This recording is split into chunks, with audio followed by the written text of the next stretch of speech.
everybody. Welcome to another installment of Crishaun the Don's Top 5's for better lives, making the world a better and happier place 5 steps at a time. Now, I'm sure I'm not the only person that's noticed this, but people have been really antisocial. It's almost become somewhat of a trend. People have become proud of being antisocial, like it's a cool thing.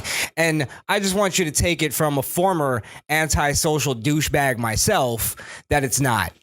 It's actually really self-destructive. So in light of that, I'm going to give you my top 5 ways to be less antisocial. So let's start with the basics.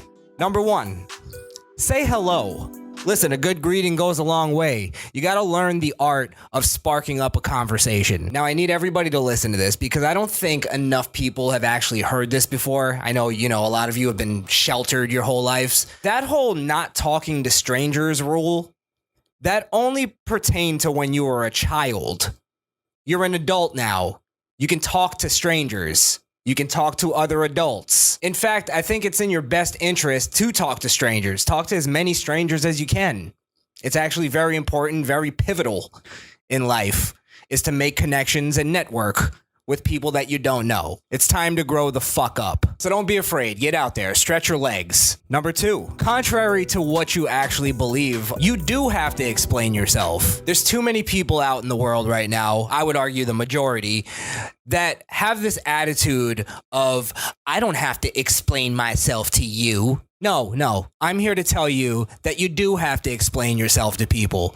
That's how the fuck conversations work. And also, these same people that don't explain themselves will be the same people that'll walk around talking about how misunderstood they are. No, you're not misunderstood. You just don't explain yourself. There's nothing to understand. See, the problem isn't that you're misunderstood. The problem is that nobody likes you. Nobody likes to talk to you. Nobody enjoys your company. And that's because you're a boring, vapid person who doesn't make themselves clear in a conversation. Number 3. Now, this one's extremely important, and it's hard to accept for some people. Only tell a story for the purpose of entertainment or sharing information. Look, I get it. Sometimes it's hard to read a room. Sometimes you don't know if a story is going to be entertaining until you actually tell it. I get it. But I don't understand how there's so many people in this world that just can't read social cues and just can't understand when people aren't interested in what the fuck they're talking about. Like, for example, the other day I had a coworker come up to me and ask me if I was a fan of Star Wars, to which I replied, no, never seen a movie. Never got into it. Doesn't look like something that would appeal to me. He then completely disregarded my answer and went on to tell me the entire story of Star Wars while we were working together. And I'll be honest, he wasn't picking up on my subtle social cues, so I made them a little more obvious. Didn't pick up on any of them. I was almost becoming horrified by this fucking nerd who was telling me about Star Wars because it came off sociopathic. It's like, how can you not tell somebody's not interested in anything you're saying? And that's just one example, but I come across this all the time and I see it all the time. I just overhear and eavesdrop on boring ass storytelling. I rarely anymore ever eavesdrop on a conversation and hear an interesting story. That either tells me one of 3 things. Either 1, you don't know how to pick up on social cues or body language. Either 2, you're a fucking sociopath. Or 3, you're so self-involved and such a narcissist that you tell stories to other people to entertain yourself. And you got to understand why this is so important. Life is about storytelling, memories and lore and legend. That's what our entire society is built off of. That's what friendships are built off of. Sometimes you go and do things just to create a memory to talk about later. So here's a little tip to sort of keep yourself grounded on this whole thing, or a way to read the room is the best way to put this.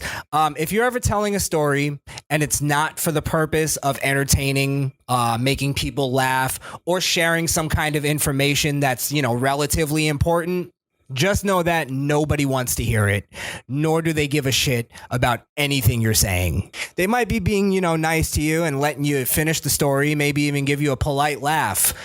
But just know that they don't give a shit about what you're saying. You should have zero confidence in any of your boring stories, nor should you tell them. Keep them to yourself. To keep it along the lines of conversation, let's go to number 4. Stop being so agreeable.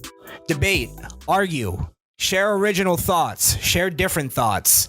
Piss people off. This one's gonna take some balls, it's gonna take strength, and honestly, only few people will be able to follow this one. But you gotta get rid of all those passive-aggressive tendencies and be confrontational, especially to the people that you love. We have this this weird tendency that we tend to be nicer to the people that we love, and we end up being more real with the people that we don't love. Sometimes we're realer with our enemies than the people that we love.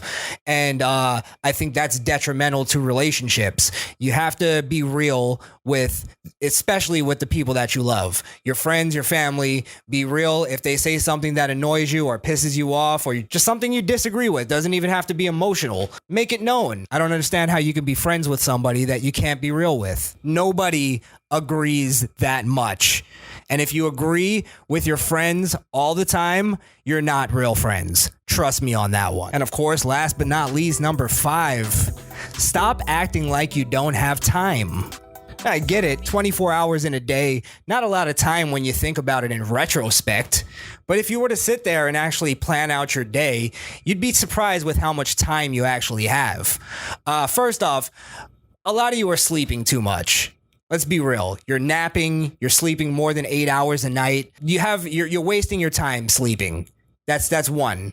You make time for work, you make time for sleep, you got to make time for people. You got to make time to sometimes just sit around and talk with your friends. Sit around and talk with people you don't know. Sit around and talk with coworkers. You go on a break at work, everybody sits there and stares at their phone all day. That's why we don't have a cohesive society anymore. People just don't talk. I mean, if you're one of those people who claim that you don't have enough time in the day, yet, you spend at least an hour out of your day to scroll through social media or post something, let's be real, you're not really busy. You're just kind of a narcissistic, self-centered piece of shit that would rather focus on attention from digital strangers than, your actual friends and family and physical beings that are in front of you. So be honest with yourself. Even minus work and sleep, you still have plenty of time in the day to reach out to people and speak to people. Doesn't take long. And if you're a person who already does that or who's already made that change in their life, go ahead and drop a comment in the comment section and tell people that don't know how much better that's made your relationships with people. So thank you, ladies and gentlemen. I am Crishaun the Don, and this was your top 5s for better lives, making the world a better and happier place, 5 steps at a time.